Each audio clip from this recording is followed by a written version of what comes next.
ఫిరాయింపుల విషయంలో హైకోర్టు ఇచ్చిన తీర్పుపై స్టేషన్ ఘన్పూర్ ఎమ్మెల్యే కడియం శ్రీహరి స్పందించారు. అసలు ఈ అంశంపై బీఆర్ఎస్ పార్టీకి మాట్లాడే అర్హతే లేదని ఆగ్రహం వ్యక్తం చేశారు. పార్టీ ఫిరాయింపుల్ని ప్రోత్సహించిందే బీఆర్ఎస్ పార్టీ అని విమర్శించారు. ఈ తీర్పుపై న్యాయవాదులు పార్టీ పెద్దలతో మాట్లాడి ఎలాంటి కార్యాచరణ తీసుకోవాలి అన్నది నిర్ణయం తీసుకుంటామని అన్నారు. 2014 నుండి 2023 వరకు బీఆర్ఎస్ పార్టీ ఫిరాయింపుల్ని ప్రోత్సహించి వ్యవస్థను భ్రష్టు పట్టించిందని ఫైర్ అయ్యారు. కోర్టులపై తమకు గౌరవం, నమ్మకం ఉందని అన్నారు. ఒకే అంశంపై కోర్టులే విరుద్ధ తీర్పులు ఇచ్చాయని, దీనిపై రాజ్యాంగ ధర్మాసనంలో చర్చ జరగాల్సి ఉంటుందన్న కడియం శ్రీహరితో మా ప్రతినిధి Naveen face to face. Party ఫిరాయింపులపైన ఇవాళ హైకోర్టు ఇచ్చినటువంటి తీర్పుపైన స్పందించేందుకు స్టేషన్ ఘన్పూర్ ఎమ్మెల్యే కడియం శ్రీహరి గారు నాతో ఉన్నారు. వారికి మరిన్ని వివరాలు తెలుసుకుందాం. సార్, ఇవాళ పార్టీ ఫిరాయింపులకు సంబంధించి కొద్దిసేపటి క్రితమే కోర్టు తీర్పును వెలువరించింది. ఈ నేపథ్యంలో మీరేం చెప్తారు? హైకోర్టు తీర్పును మీడియా ద్వారానే తెలుసుకోవడం జరిగింది.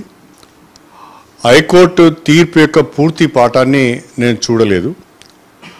హైకోర్టు తీర్పు పూర్తి పాఠము అందిన తర్వాత దానిపైన అధ్యయనం చేయవలసిన అవసరం ఉన్నది. నిపుణులతోనే పార్టీ పెద్దలతోనూ కూడా చర్చించి భవిష్యత్ కార్యాచరణ రూపొందించుకోవాల్సిన అవసరం ఉంటుంది. నాకు తెలిసి ఇది సింగిల్ జడ్జి గారు ఇచ్చిన జడ్జిమెంట్. దీనిపైన మేము హైకోర్టు డివిజన్ బెంచ్కి పోయే మేము కానీ స్పీకర్ గారు కానీ హైకోర్టుకు పోయే డివిజన్ బెంచ్కి పోయే అవకాశం కూడా ఉన్నది. కాబట్టి ఇప్పుడే ఏదో అయిపోయింది అని పెద్దగా ఆందోళన చెందవలసిన అవసరం లేదు. అధ్యయనం చేసి డివిజన్ బెంచ్కి వెళ్ళే అవకాశాన్ని పరిశీలించి నిపుణుల సలహా మేరకు డివిజన్ బెంచ్కి పోయే ప్రయత్నం చేస్తాం.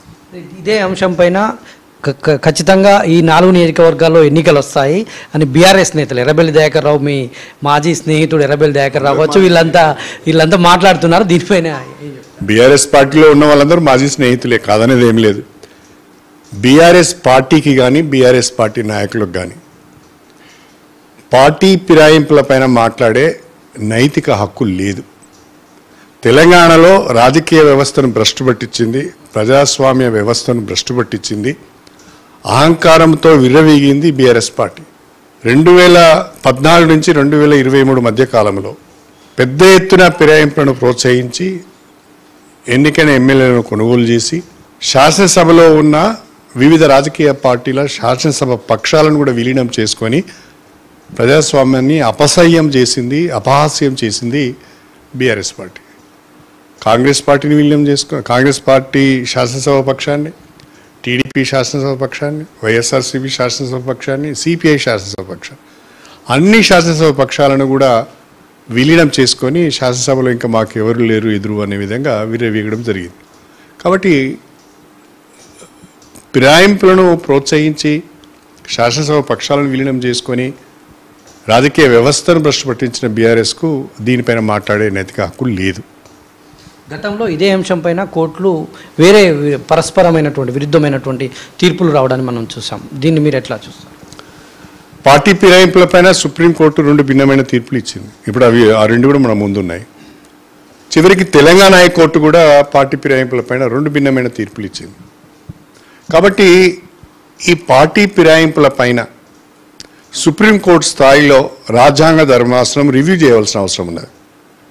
రివ్యూ చేసి సుప్రీంకోర్టు తీర్పు కనుక ఇస్తే అది అన్ని రాష్ట్రాలకు, అన్ని రాజకీయ పార్టీలకు ఆమోదయోగ్యంగా ఉంటుంది. Thank you very much. ఇది కడియం శ్రీహరి గారి అభిప్రాయం. మొత్తంగా ఇప్పుడు ఏదైతే హైకోర్టు సింగిల్ బెంచ్ ఇచ్చినటువంటి తీర్పు మాత్రమే, దాని మీద డివిజన్ బెంచ్కి వెళ్తాము, పార్టీలో చర్చించి డివిజన్ బెంచ్కి వెళ్ళి న్యాయ పోరాటం చేస్తామని చెప్తున్నారు. మరోవైపు బీఆర్ఎస్ పార్టీకి పార్టీ ఫిరాయింపులు అనేటువంటి అంశం పైన మాట్లాడేటువంటి అర్హత